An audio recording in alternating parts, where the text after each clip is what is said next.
I think we're about due for like a Jeff Rovin update. Unsolved mystery style. I mean, Update.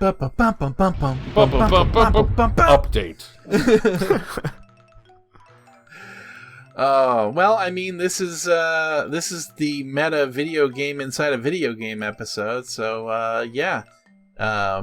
Everybody must remember what it is that Jeff Rovin says. So, guys, if you don't know who Jeff Rovin is, we've spoken about him at length on the channel before.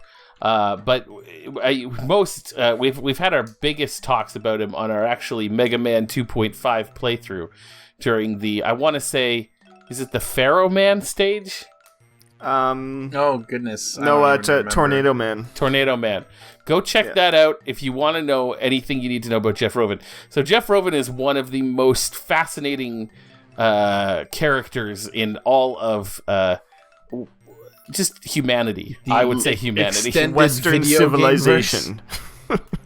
So some of you classic Game Guild people might be, and some of you guys who are into like classical games might actually know him or into best. Jewish joke books. Or into Jewish joke books. Might know him best as the guy who wrote a bunch, like through the 80s and 90s, wrote a bunch of video game books on how to beat video games. Like he is a prolific author, this guy. He's everywhere. But he has a hidden life as and allegedly as a Clinton fixer / assassin. You can't write this shit. No, it is out of this world bonkers. The crazy conspiracy theories about Jeff Rovin. So we're big fans of the guy on this over here, and we just want to. Yes, Mr. Rovin, we are fans. We are not mocking. We're not mocking you. Especially if you are a Clinton fixer / assassin. Particularly in that case. Yeah, particularly we are fans. Who knows where you live, and he knows the timing. Now, if the Clintons are responsible for deaths, I don't know anything about that, but one thing I will tell you is that we're not mocking you, Mr. Rovin. We enjoy your video game content, your Jewish joke book content, and all of your work. Lawyers. The jokes about lawyers. Yeah, the big lawyer joke book. This little purple being is kicking Fanny on this game. He's built up an audience. Anyway, you guys really got to look into it. It's something else. Yeah, it's a whole thing. You display your standard blank stare, but it is unimpressed. Got that right. Look, it's the hot new game, Stooge Fighter 3. It's supposed to be the goriest, most violent arcade game since Disemboweling for Dollars. One of the interesting things about Jeff Rovin is one of his big tips for almost every single Nintendo game was as useful as it was useless. And and that was, timing is everything. It is... Now that's an interesting specimen. Is this place the backwoods of the universe or right, what? like it's not, of course timing is fucking everything. But yeah. Yeah. I mean, you can't be wrong when you say that. No. Especially when you're talking about video games. No, but that doesn't seem like a tip. Like, that doesn't seem like something somebody should get paid for. Yes. Anyway. Not right, to... let's, yeah, sorry, I just... We've been sitting in place for quite a while. I know, I just didn't want... regaling people with tales of Jeff Rovin. Let's at least get a little bit of progress into the game. It's the tequila talking. Yeah, that's cool. That's fine. I haven't had that much, honestly. I feel fine. So this is Stooge Fighter 3. Doesn't look so tough to me. Say, partner, care to indulge in a friendly game? By the way, the name's Jerkwad. What's your mama call you? A mistake. But my friends call me Roger. Roger Wilco. Well, it's darn fine to meet you, Roger. So, what do you say to a friendly little round of Stooge Fighter 3? Yeah, let's rumble. Okay. Gosh, Mr. Jerkwad, that sounds neat.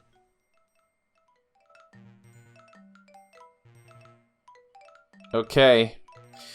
So is this where All some right. more of the salt of this game comes in? A little bit of the salt, yeah. Like, I mean, like maybe it's just that they didn't want to try very hard. Coily Joe! Yes. So, which stooge would you like us to play? Ken, E. Hondo, or Ryu? I always was partial to Larry myself. Yeah, to Lairman. Yeah. Although Coily Joe looks maybe They too all fun. Flex. Well, let's give Larry a go.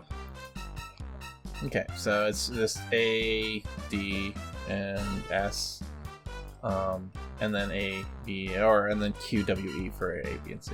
All right. Or I can press the buttons with my mouse. It doesn't matter. I'm going to lose. They force you to. Okay. Let's get ready to rumble!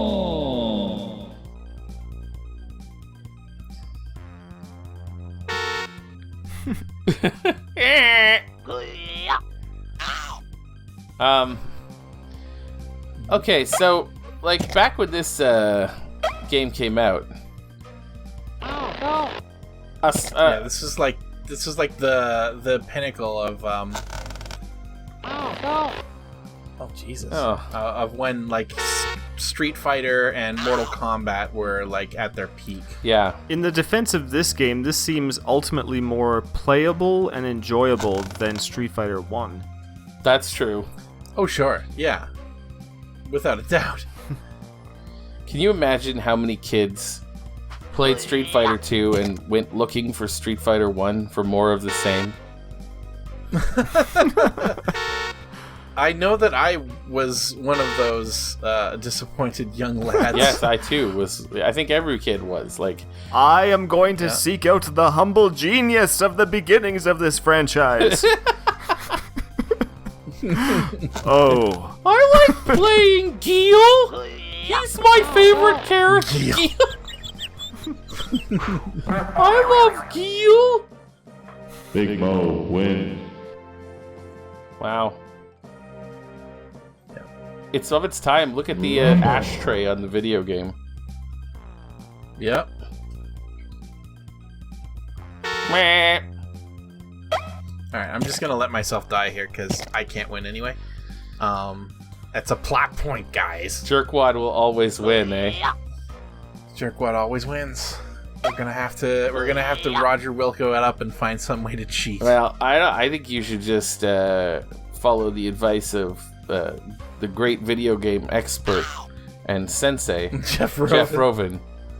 And Has anyone noticed that the cursor symbol looks an awful lot like the symbol for the All Valley Karate Tournament?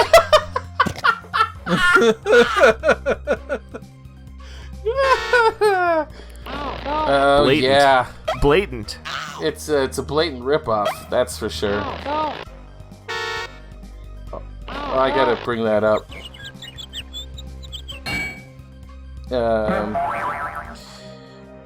Big Mo wins the match. He moitered you. Oy. Oy. A lot of people want the All Valley Karate Championship poster. Wow, man. I guess I'd I love to got have it for my real office. lucky. Or maybe you were holding back on me. Nah, you wouldn't do that, would you? You don't look that bright. I mean, that probably isn't your style. I Wanna play again? do it. No. Not now, thanks. We just have to lose once before we can advance the plot. You can buy that poster. That's a thing you can buy. No, can it be? It is. It's Elmo Pug, the former CEO of Scumsoft. Hard times have hit him like a ball-peen hammer between the, eyes. Maybe there is a karma ferry. Hey, Hey, gay. say, you look familiar. Didn't I kick your butt in a huge robot once? Oh, yeah, that. I hope to forget that. It was the beginning of my undoing. I was a laughingstock around the company in the final days of Scumsoft. Oh well, if that hadn't gotten me, some of my other creative management techniques would have. In looking at the big picture, I suppose that arrangement left me with all my physical assets intact. Not a single other thing, unfortunately. I'm humiliated to admit that I have, on rare occasion, resorted to selling cheat sheets for arcade games. I've got to maintain a fairly, modest profile, I guess you could say. Time heals wounds and all that. Plus, maybe I can avoid a premature termination. Wow. That's all very interesting. And very boring, if you don't mind my saying. What I want to know is, can you sell me a cheat sheet for Stooge Fighter 3? Well, I think I may be able to facilitate that. I may have one in stock. Okay, here's what I need from you. A nice new bottle of Cold Sordian brandy. If you can deliver that, I think we can call it a deal. My people, I'll be waiting to take delivery from you so that we can put a bow on this deal. Catch you later. It's not the voice I would have chosen for him, but hey, whatever. It was a well done, well acted. Maybe not great for Elmo Pug, but yeah, the guy gave it his all and did a pretty good job. Gave it his all. Yep. The acting's okay in this. It's there are really good parts to Space Quest 6. It's just it falls flat in the weirdest ways. It does, I find, yeah. Mm-hmm. Yeah. There's so much missed potential, and I think it's because the two guys were not present together. Some of the really witty writing and a few more of the instances of pop culture references and stuff like that are in this game tied in together with the actual plot development and sort of smart progression of story that the fifth one had would have been amazing. Yeah. And I'm really looking forward to Space Venture when it ultimately comes out. Yeah. Totally. Because, it's the two guys back together, so many years later with better technology in order to make a really good new adventure game. So I was just talking about that with Alex today from our Wednesday Day play. He's just upstairs, in fact. I should have got him down to come down here. Ah, well. There you go. Pa Conshohocken sits behind the counter by his favorite possession, something he values greater than his own life, the cash register. Pa's been in business for quite a while, as his grizzled look might attest. His look is grizzled. That is a classic grizzle. Yeah, he's right there. He's been in business a long time. Maybe too long. A stack of papers lay unattended on the floor. Apparently, Pa doesn't get in a big hurry to put stuff away. The headline reads, "Lindbergh baby kidnapped." Interesting magazines like This Old Planetoid and The Babes of Polysorbate occupy this space. Not a good idea. First, you're on R&R. Secondly, based on what you've seen so far, you really don't have the stomach for the Babes of Polysorbate. All right, and that is about all the time that we have. So, next week, we are going to get ourselves a bottle of Cold Sordian brandy and look around the boot liquor a little bit. Talk to Drunk ET. Go win ourselves an arcade game. Yeah. Yeah. Oh, yeah. Let's talk to Drunk ET while we while we make our way out for the episode today. This little flesh wad looks familiar. You wonder what he's doing here. Must have been a victim of the telecommunications wars.